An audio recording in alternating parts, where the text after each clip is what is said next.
the place is quite.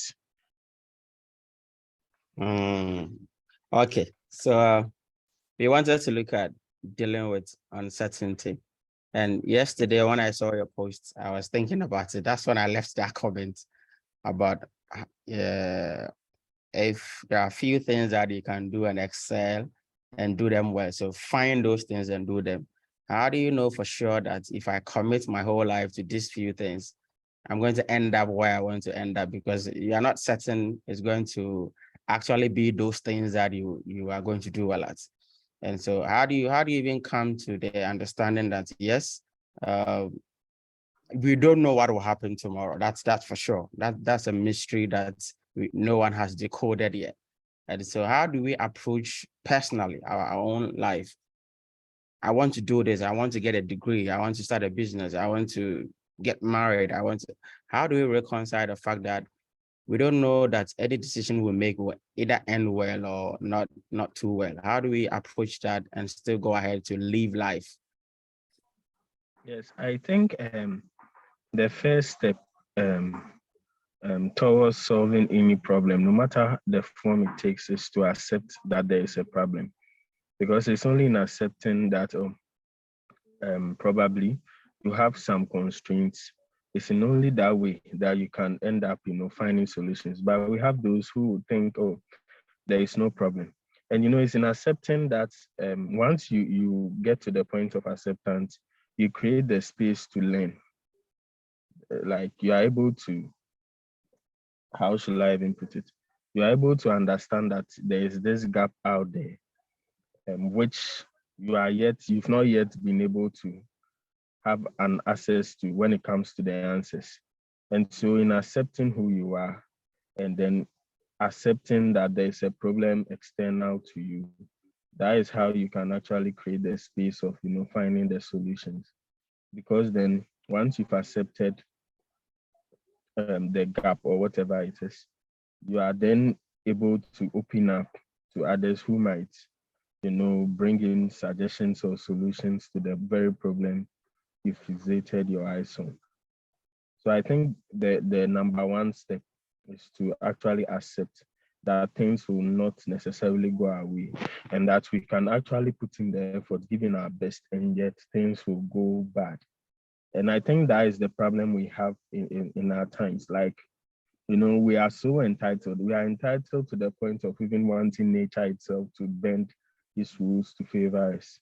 But it's quite naive to even assume you give your all and you can put in the best, you can actually try, but then once you accept that there is still the possibility of not getting the intended desirables you started off with, those goals you started off with, not achieving them, then you are able to put yourself in a space to actually protect you, not only psychologically, but also put you in the position to find solutions. But then if you don't want to accept that there is a problem, you just not have any solution at the end of the day.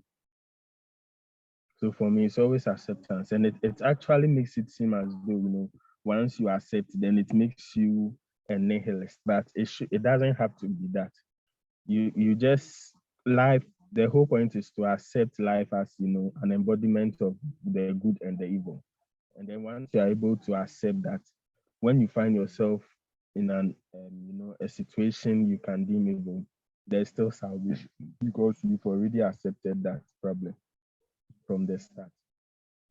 Interesting. Yeah, I get that. There's a part that I was thinking about when you said you can do everything right and still not get the desirable outcome. So that is something that we have to come to acceptance with. The fact that we are humans, that's how things work out. So let's say let's bring it down to us. Maybe a 25-year-old who has just finished university, had national service. The person wants to go down a particular path. Maybe he's a writer who is thinking about going into it full time, or he's any profession. after the person maybe comes to terms with the fact that I may not get what I'm pursuing, how do you develop that courage to say that regardless of that, I'm still want to go down this path? Or what will Yes. So push you to say that I want to go down this path? okay. So let's say in a situation, let's say if I find someone with that mindset, the first thing I'll tell the person is to be open to experience. And the reason why I'll suggest that is that, sometimes our unique experiences are deemed unique because we have lived them. Like we are so certain about them. It's like where our truths emerge from. And so, when you find someone out there challenging our experiences, there is the proclivity to be pissed or annoyed and then become defensive. But some way, somehow, experiences vary, and then these experiences are also based on factors beyond our control. So let's say, as I indicated earlier, you can be even smart. You get it, very smart. But then if you find yourself in the wrong context, your smartness will not be appreciated or even noticed to be utilized by the external body. So once you are open to experience, you will then understand that, oh, come on. So I was used to say situation A. Of course, my experiences has told me, for instance. So let's just use the problem of tribalism, for instance, as an example, right? So let's say, as a child growing up, let's assume I'm a northerner, and then as a child growing up, I'm being consciously told consistently, people around me, which is those my primary socialization is actually based on. So let's say maybe my parents or my teachers, whoever I got the opportunity to interact with, those people are the ones, informing me about, society, the goods and the bad, like what is permissible in society or not permissible in society.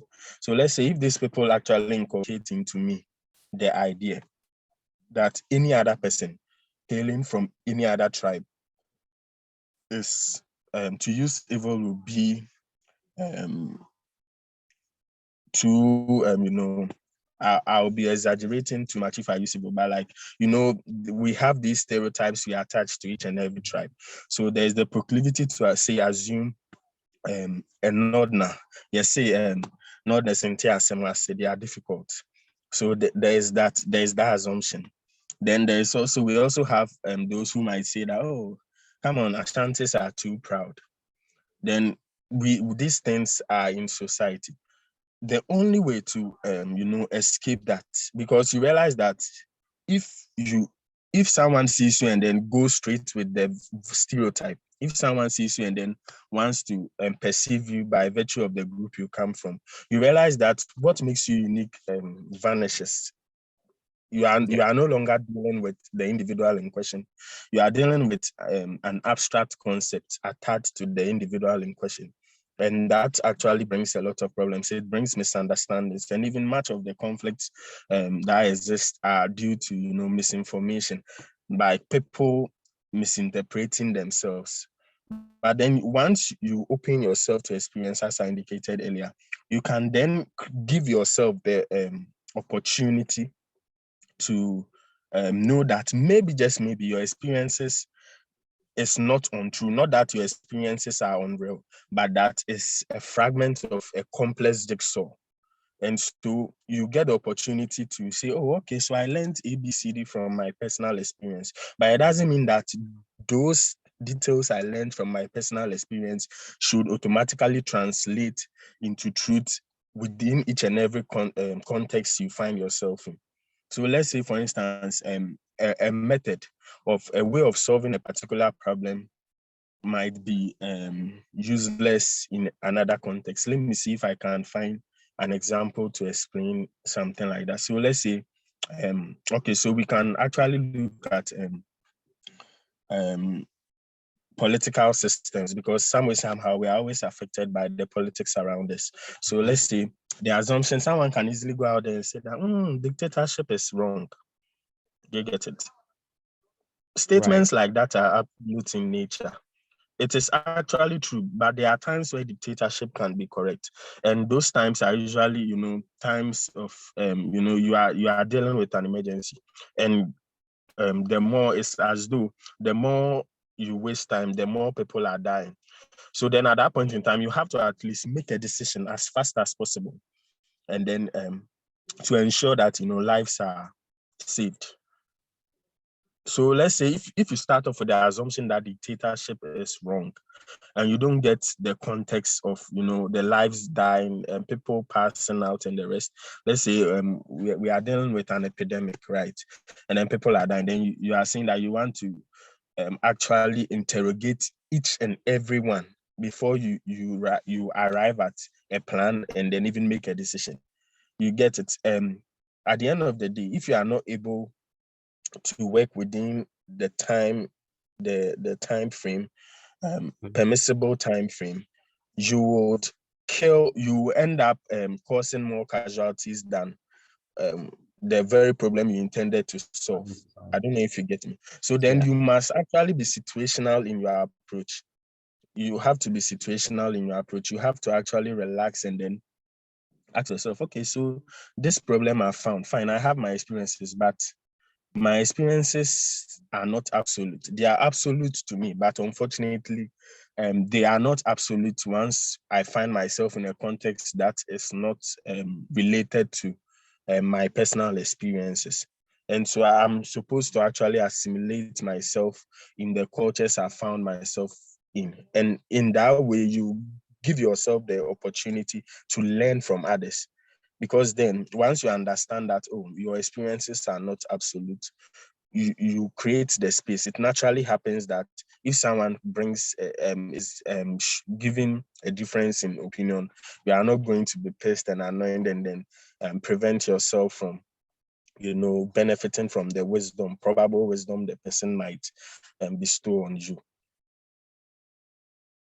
So I think first of all, the whole point is to start off by, as I said, accepting the problem and Mhm. also understanding that your experiences are not all there is to life, but your experience, not that they are not untrue, but that your experiences is one out of many experiences that can be good and bad, depending on the context you find yourself in.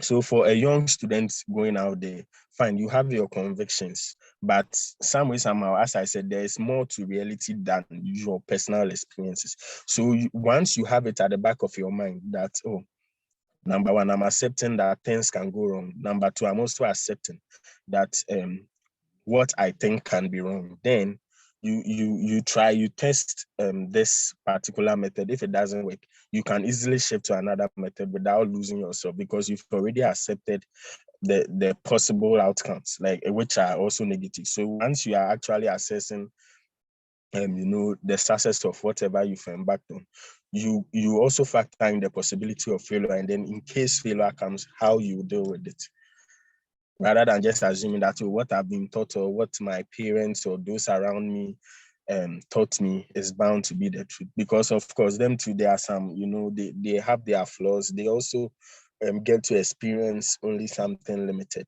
Do you get it? It's not whatever they've experienced is also a fraction of what can be experienced.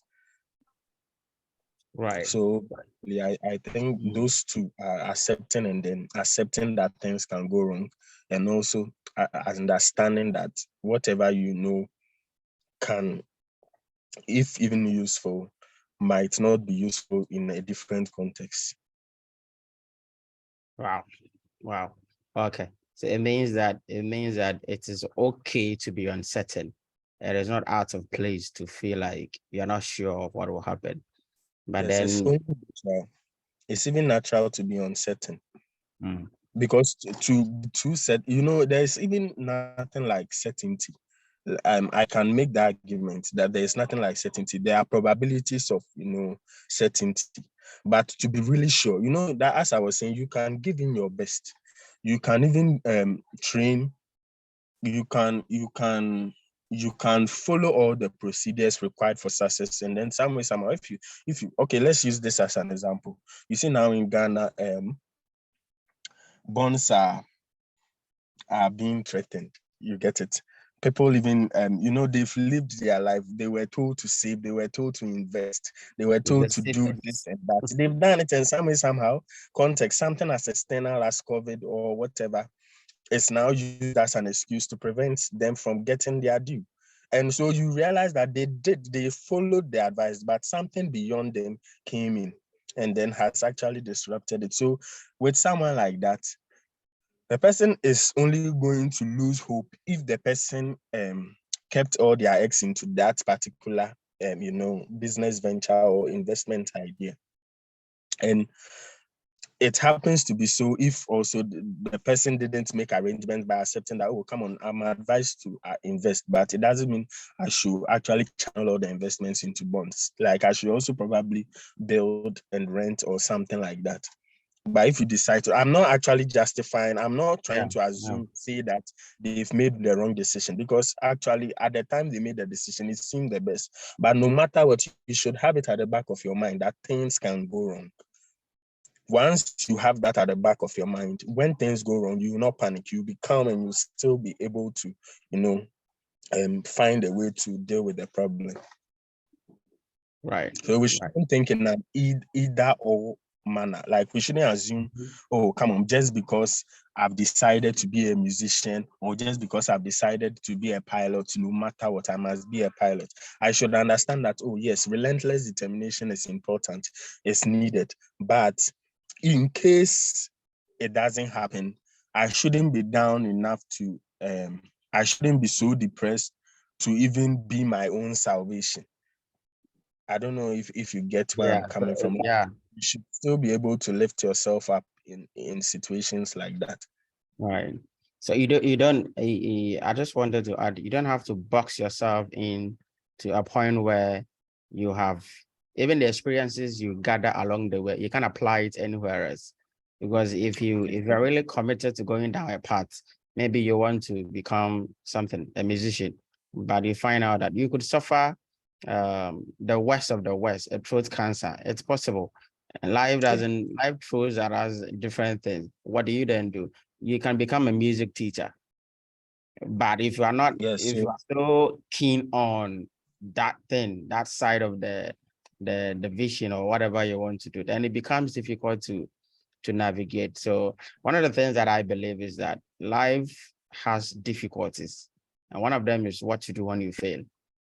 Like it's very difficult, especially to say, I want to backtrack and go start something else, or because you were, especially when you are so sure that this is what is for you. But I'm just listening to you right now. It all comes from our experiences.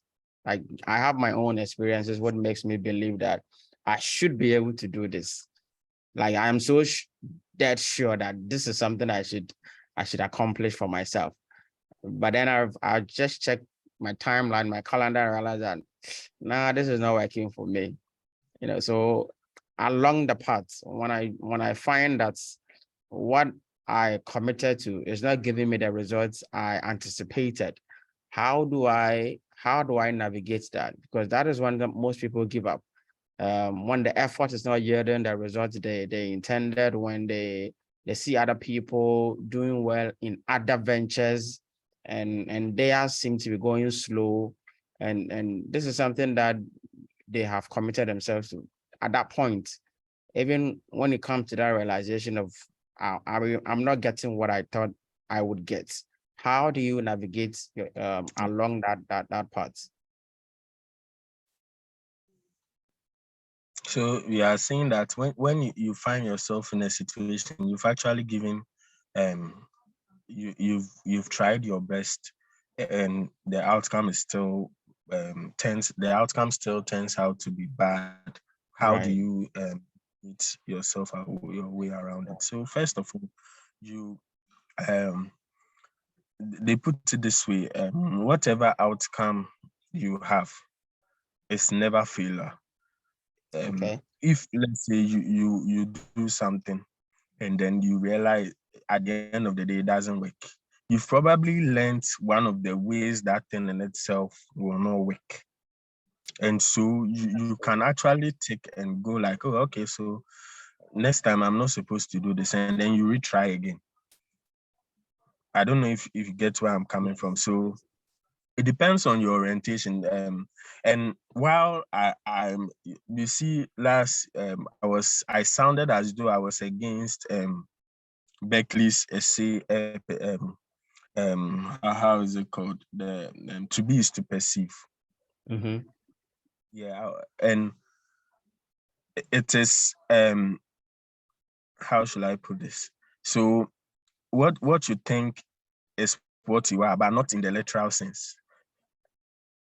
Not in the literal sense, of course. So if you remember, someone actually commented another post saying that, oh, so I'm a gobe, something along those Yeah, lines. I you don't know. become Yeah.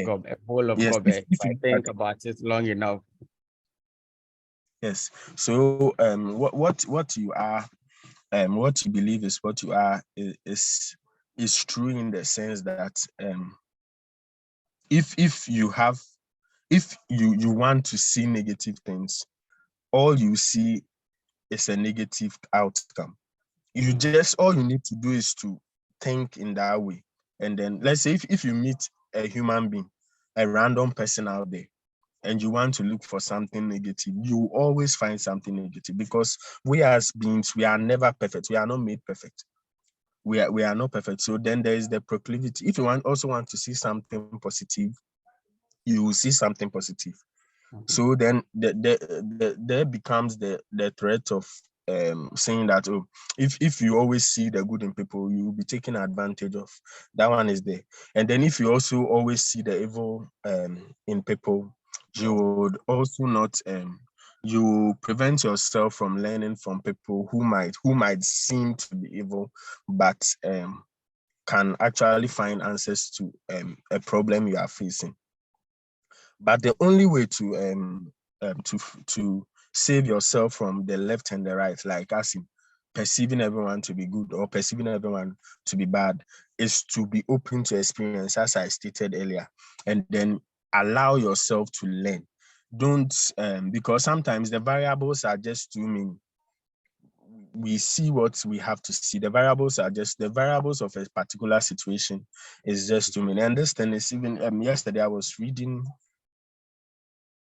this guy, I think I'll even suggest the book to you. I don't know if you know Thomas Sowell. I haven't Thomas Sowell. read any book. I've heard the Yeah. name, but I haven't read any of his works. Yeah. So I was reading. The book is, I think, Discrimination and Disparity, something like that. And then he was explaining how we are so rushed to know when a problem comes. We want to find just one cause to the problem, Right. rather than stepping back and then accepting that maybe the causes we've actually attached to the problem is the cause exists, but it is one out of many other causes. Um, it's one out of many other causes creating the very problem Problem. we are dealing with. You get it? So in a case where someone finds themselves, they feel as though they have tried their best, they've given their best, and things are not working, they should just take notes. They should be, as I said, open to experience and then observe what I did not work. Then give yourself the chance, you move on, you try something else, you keep on trying till you learn, because somehow there is no way to even learn without trying. Like you might even shock yourself at the end of the day. There are times where someone has actually given me a work to do. I thought I couldn't do it and I did it, and it turned out to be good. But before doing the work, I never assumed I could do it. I only had to try and to know. If you've not, let's say for instance, you can never know you'll be a good mason if you've not tried to be a mason. Amazing. Yeah. If you've not kept yourself in an uncomfortable situation, there is no way you can tell whether or not you are strong or weak with regards to the situation, because you might think you are weak and then find yourself to be strong once you try. And the only thing that will prevent you from realizing how good you are is your own mind. Because then if you assume that, oh, this thing I can't do it, what does it mean? You don't have the will, but you must first have the will. If you have the ability and you don't have the will, chances you produce something bad is high, and abysmal performance is high. But when you have the will and you don't have the ability to, it's kind of puts you in the position of learning. And once you've tried, sometimes that's why I'm saying that me, it's not as though I don't believe in absolutes, but the whole thing is that whether we like it or not, the context can vary and then rubbish out the rules we have actually created for ourselves. And so it's only in accepting that things can change. And then once we accept that those things can change, we are not shocked. One thing that actually affects people is that because they so much believe in their experiences and what they've actually accrued over the years, they somehow think, but we are young, nature laughs at us, or we can't. Sometimes I was watching this documentary.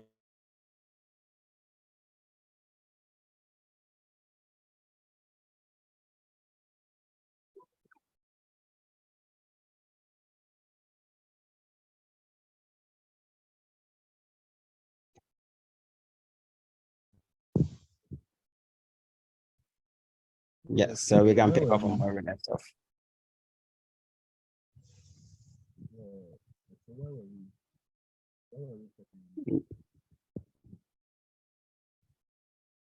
Your microphone is off, I think. Can you hear me? Yes, I can hear you. Okay. Yes, so I was asking where were we? Where did we get to when the internet interruption? Yes, you were talking about not knowing what do you call it? You are given an example about we are young, nature. We a documentary that you watch, are trying to get an example from the documentary concerning that.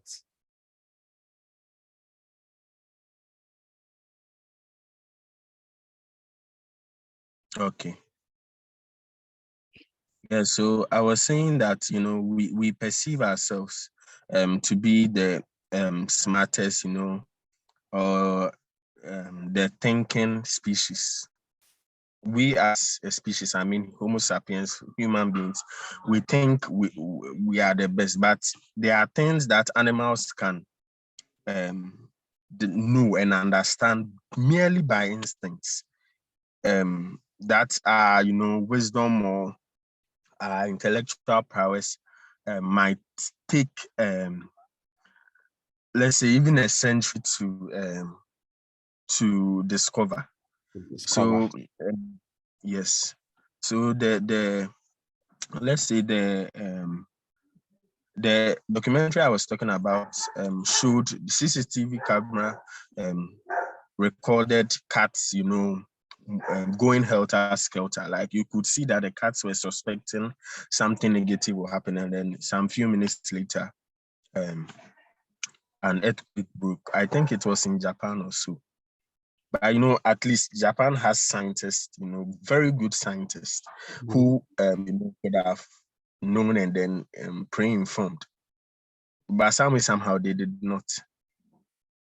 Because if they did, then no one will actually be in a building. Everyone will actually get out of the building by at least at the point the animals instinctually noticed something bad was about to happen. And it doesn't have to be spiritual per se.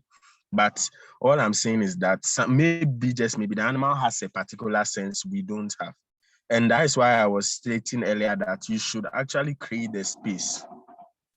You should be able to tell yourself that, oh, come on, no matter where I reach, no matter where I get to, I can be wrong. It's very difficult for so many people to Mm. actually take that truth that you can be wrong. And there's nothing wrong with wisdom even begins from accepting you can be wrong. Accepting that.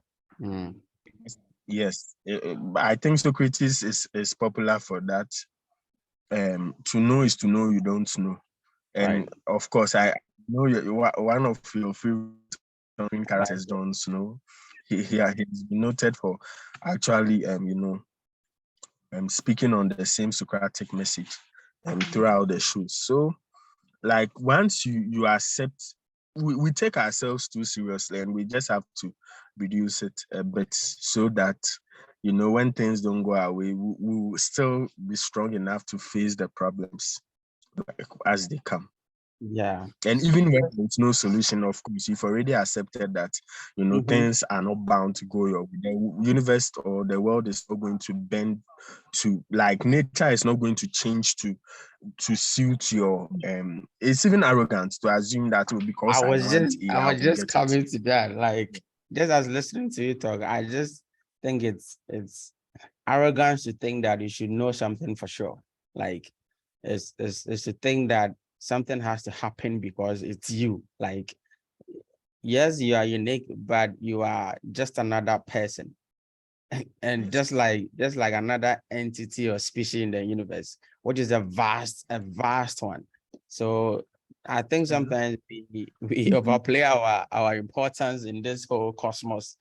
For we think that no, like everything must happen according to our timeline, according to our desire, according to our ambition. I think it's arrogance. It's arrogance to even Yeah. assume that you must know for sure. There's nothing for sure. That's the only thing that's for sure. One of my favorite comedians, he's no longer alive, George Carlin.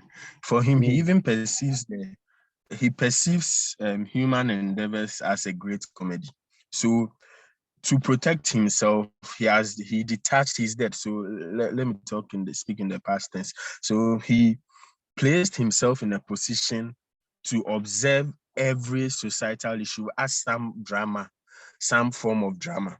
And so then I think that is also another way of let's see, it's another way of um going through crisis and still being normal, psychologically Mm. normal. Because you need to keep your cool when things are about to find a solution. If you panic, you are not thinking straight. You can even, you can even worsen. You can end up creating more problems than existed. So let's say, for instance, if you are sitting in a vehicle with your girlfriend or your wife or any friend, and then the person by you is constantly panicking that something can go wrong, things can actually end up going wrong because then um, maybe the person might see a car approaching and just scream, and then you, the driver behind the wheel, might also panic, and then an accident will actually happen. I don't know if you get where I'm Yeah. coming from. Yeah. Right. So sometimes panicking itself it brings a problem. It's something we should check. Yes. We need Yes. to keep our cool, find ways to keep our cool amidst challenges. I usually even think it's counterproductive to worry about what might, like maybe I'm trying to work on a piece and I'm worried like how is it going to turn out? Is it going to be good? Is it going to be successful? Like it's just that panic and state of panic won't add anything to what you are doing. So at the end of the day, it's just you Yes, getting overly worried about the outcome instead of just focusing on the process. You are just looking too far ahead as if we have some control over over the outcome. But human beings often assume that yes, position. yes. And even let me chip in something that will be helpful. So we are both writers, so I can bring this in, and I think we are also both researchers, so it's still relevant in that regard. I realized something that when I'm not working in a system, I'm somehow more productive than working in a system. I don't know how. Let me explain it further. So let's say if I'm writing a novel, right, or I'm writing an article. First of all, I'm not working in the system. I'm writing the article because I genuinely want to write it. So, and I don't have to overly reference like I would in a dissertation or in a report. I won't have to. Some way, somehow, because I genuinely entered into that, I'm able to produce a piece that carries weight than let's say working within the confines of research. Because the problem with working within the confines of research in itself is that you cannot even say the boy is good without referencing. No matter you have to always whatever you are saying. I think it's when it gets to the doctorate level that you can actually make sweeping statements and not um over explain or provide references. But for the undergraduate and then the postgraduate levels up to masters, you can rarely say something. You know the truth. Your experience has taught you the truth in itself. But then because you are working in a system, you realize you are how should I put it? You are limited. Do you get it? You are limited in that regard. And I was saying this, I was giving this example in reference to the fact that like some way, somehow, in writing your own article where you are not forced, where you are not given the rules, some way, somehow, you can still find yourself in the position of discovering, bringing out something that is equally good. You were not strict. You didn't have an outline. Do you get it? You didn't have an outline, but still you ended up producing, let's say, a book. That shows how, like, say, uncertainty, you can be uncertain and still bring about something good. Like once you are open to experience, there is the proclivity to still bring out something than to be so strict and say, I'm using this method at all cost. No matter what happens, I'm going to stand by my experiences and what I have known up to this point. Right, right. I think that's excellent. So the last thing I wanted us to bring into the discussion is this. An example just came to my mind. So talking about uncertainty, we say you reap what you sow.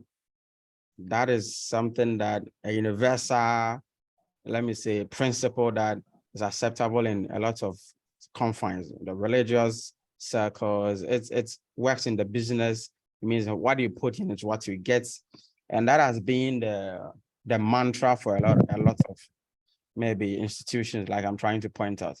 But in a situation like you've given the example you gave concerning the bonds. You've sown, actually, let's use even maize. You've sown maize, but then when it goes to the harvest time, a big storm comes and clears your farm. No, you did everything right. You weeded around your farm, you applied fertilizer, you hired people to fence around your place. Maybe you even irrigated because the rain was not, like, you did everything right. But they say you reap what you sow. But when you go to the reaping aspect of it, nature, like we say, the natural disaster, a storm or some flooding came and took away your farm. That is possible, right?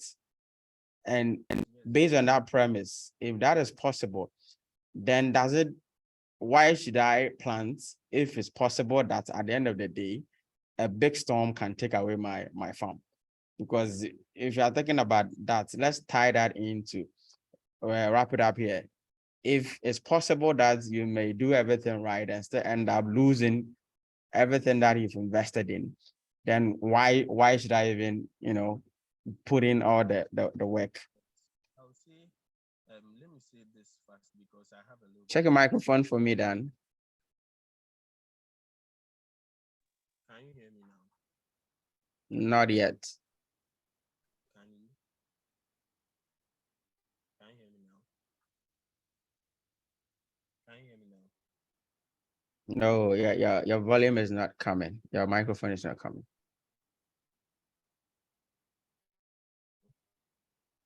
Hello? Can you hear me now? Not yet. Maybe if you have to turn it on and off or something.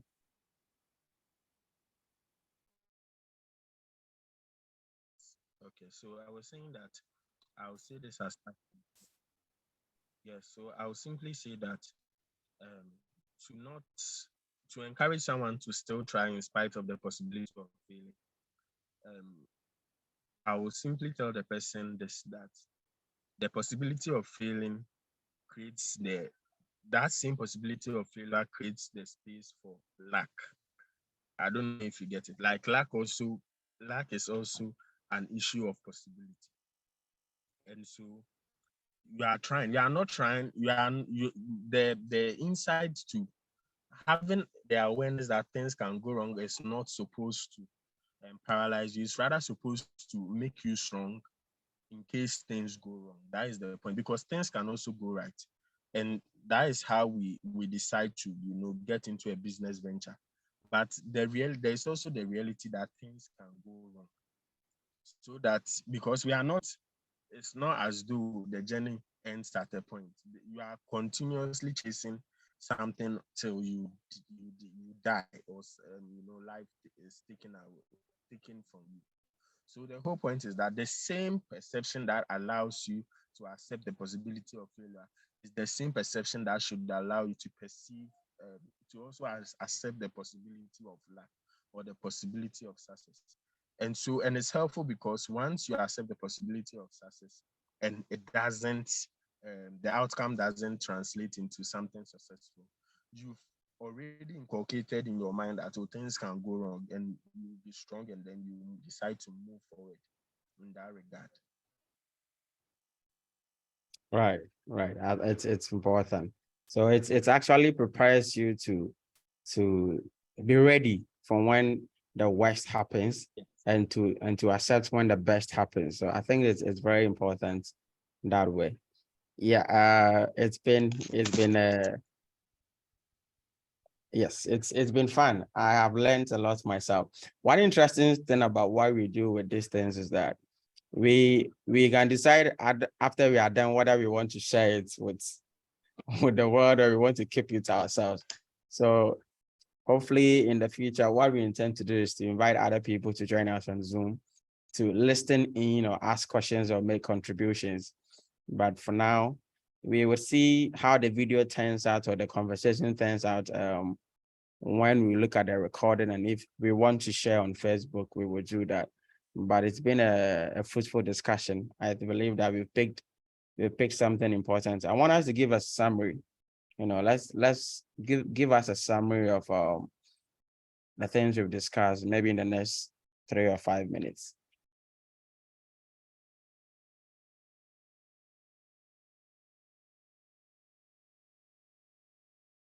Oh, I think we lost you. Okay. I can do the wrap up then. Thank you for joining us. So that was what Dan Achaab. We talked about dealing with uncertainty, and one of the things that he said that stuck with me is that it is even arrogance to assume that you should know something for sure. Like life is not straightforward. You need to accept that things may go wrong, and when they do, you have to be ready to deal with it. And that is the whole essence of our discussion. Join us, go to the beginning, listen and leave your comments. We can get back to you on what you picked or some queries that you have at the end of the day. Thank you so much. And don't forget to subscribe to the YouTube channel or follow us on Facebook. There is more coming on the show.